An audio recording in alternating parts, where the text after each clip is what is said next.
Climate justice, but we need it. Climate justice, and we gotta beat it.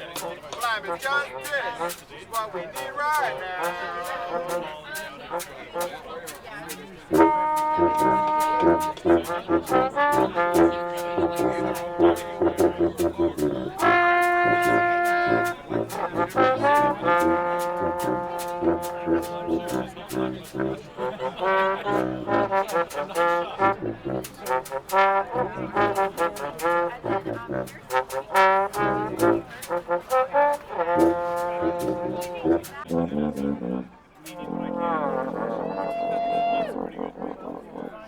My name's Mireille, and I am the co-executive director of Slingshot, as well as the facilitator of the Fix the Grid campaign. Thank you. And before we get started, I want to acknowledge the land that we are on and the labor that has led to this world that we live in. We acknowledge that we are on the land of the Massachusetts, Mohican, Nauset, Nipmuc, Pawtucket, Pocumtuck, Pocasset, Wabanaki Confederacy, and Wampanoag peoples. We honor and recognize the Black and African people whose unpaid and forced labor built this country and our state. Those who were stolen from their ancestral lands and enslaved here in Massachusetts, as well as part of the triangle trade from which Massachusetts' white wealth was built. And I want to thank Carl Clare from Mass Power Forward for putting together that acknowledgement. I also want to acknowledge that in the framing of this event, we are drawing on an event from the colonial past of this state, the Boston Tea Party. It is important to remember the harmful histories, narratives, and actions associated with that event. The appropriation of native clothing as disguises, the role of the tea trade in the creation of the British Empire, the ensuing consequences for China, India, and other colonies, and of course, settler colonialism itself. We are borrowing the name as a powerful reference to an easily recognizable moment in history, and we want to prevent that history from doing further harm. And we need to start right now. Make it greener, make it cleaner, make it last, make it fast, and do it now, now, now. We need to build a better future, and we need to start right now. Thanks. Y voy a hablar un poco acerca de los efectos del cambio climático y de las infraestructuras de combustibles fósiles no se sienten de forma equitativa. Las comunidades de bajo ingreso y las comunidades de color son afectadas de forma desproporcionada. Las personas y familias de bajo ingreso pagan un porcentaje mayor de sus ingresos en sus facturas de energía, por lo que sentimos los efectos de los precios más altos aún más. Y las comunidades de bajos ingresos y las comunidades de color, como mi comunidad de East Boston, siguen sufriendo la carga de infraestructuras energéticas peligrosas y contaminantes. The impacts of climate change and fossil fuel infrastructure have not been felt equitably. Low-income communities and communities of color are being disproportionately affected. Low-income individuals and families pay a larger percentage of their income on their energy bills, so we feel the effects of higher prices even more deeply. And low-income communities and communities of color, like my community of East Boston, continue to be burdened by dangerous and polluting energy infrastructure. Las gravosas infraestructuras energéticas y el peso emocional de elegir entre pagar facturas de luz y alimentar a nuestras familias afectadas a nuestra salud, y se nos cierran las puertas a una oportunidad que lleva energía limpia y fiable a nuestros hogares mediante paneles solares y almacenamientos en baterías. Burdensome energy infrastructure and the emotional weight of choosing between paying energy bills and feeding our families impact our health, and we are locked out of opportunities to bring clean and reliable energy to our homes through solar panels and battery storage. Nuestras comunidades no tienen asiento en la mesa de tomar decisiones en la ISO. Las decisiones sobre nuestro sistema de energía se toman sin nuestro conocimiento, sin nuestra capacidad de influencia. Our communities are not given a seat at ISO New England's decision-making table. Decisions about the energy system are being made without our knowledge and without our ability to influence. Por eso necesitamos expertos en la justicia medioambiental y participación pública en la Junta de ISO.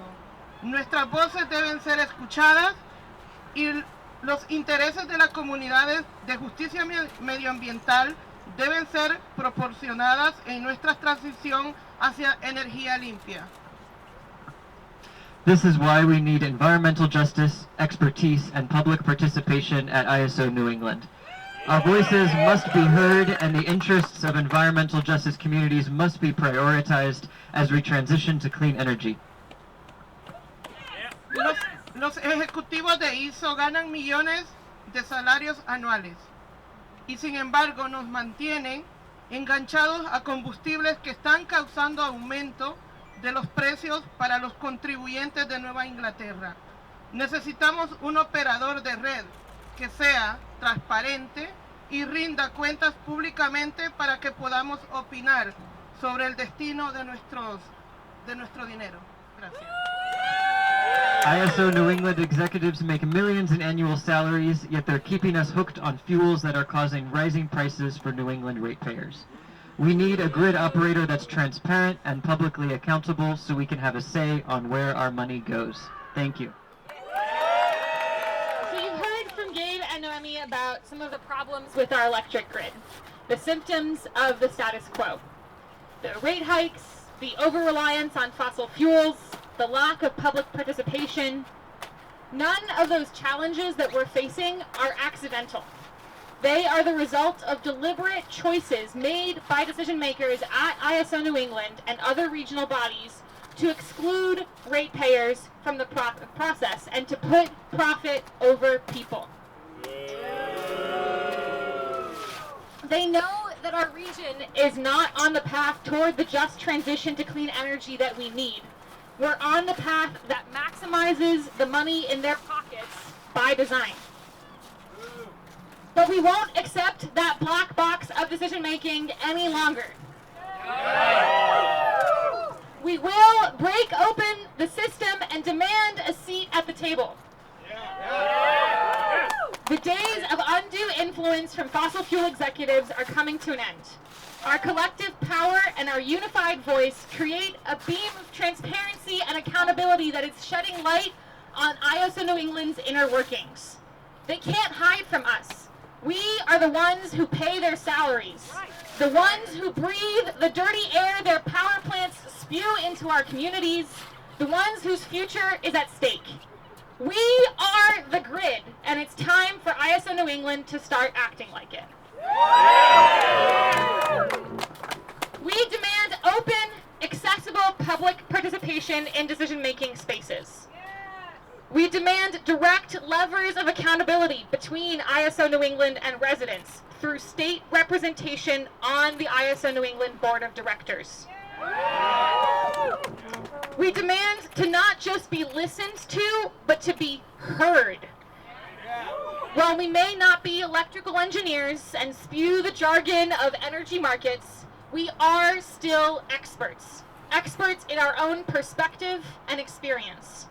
We cannot afford to keep dismissing frontline communities, collective knowledge, and the public interest. ISO New England, open the door, because we've got things to say. Now I'm going to pass it back to Monty to highlight one particularly bad actor at ISO New England, their CEO, Gordon Van Wely. This man is Gordon Van Wely.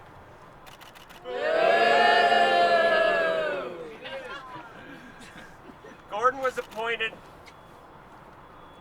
CEO of ISO New England in 2002. One of his main tasks was to oversee the transition from power plants that used oil and coal to create electricity to plants powered by natural gas. That transition happened rapidly in the period from 2005 to 2015. Coal and oil burning plants borrowed money and issued bonds to pay for costly conversions to gas. By 2020, less than 1% of New England electricity was generated with oil power, and just a handful of coal-based peaker plants were in operation. Now, during that time, as CEO of an agency that oversees the entire New England electric grid, Van Wiley became a committed warrior for natural gas. He developed a tight relationship with power plant operators, helped them plan a profitable future by exploiting the advantages of natural gas. He became a spokesman for the natural gas industry, touting its virtues over all forms of power. In the process, he created a board of directors and a managerial staff that believes in and reflects the natural gas perspective. Unfortunately, natural gas is just the last act in a great fuel drama. And Gordon Van Wiley's great achievement has now become part of the dark side of the fossil fuel era.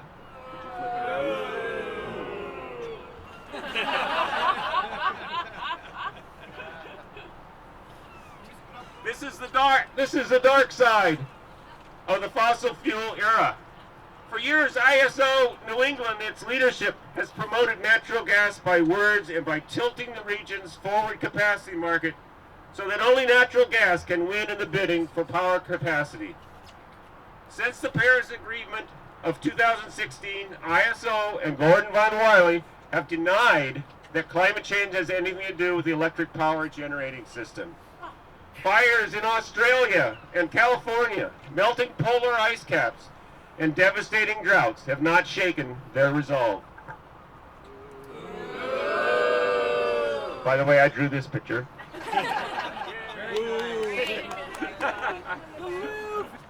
Even a New England winter with a 50% increase in electricity rates and fears that shortages of natural gas will lead to blackouts has not caused their devotion to waver.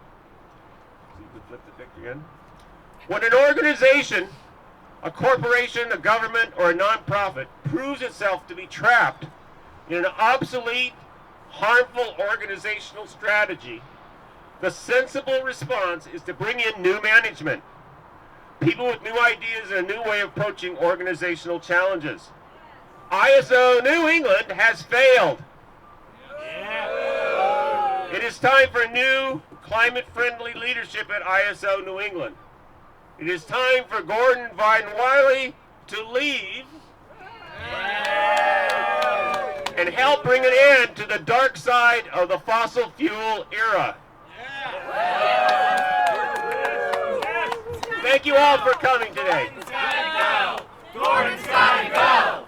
Gordon's gotta go! Gordon's gotta go! Gordon's gotta go! Gordon's gotta go! Gordon's gotta go! Gordon's gotta go! Gordon's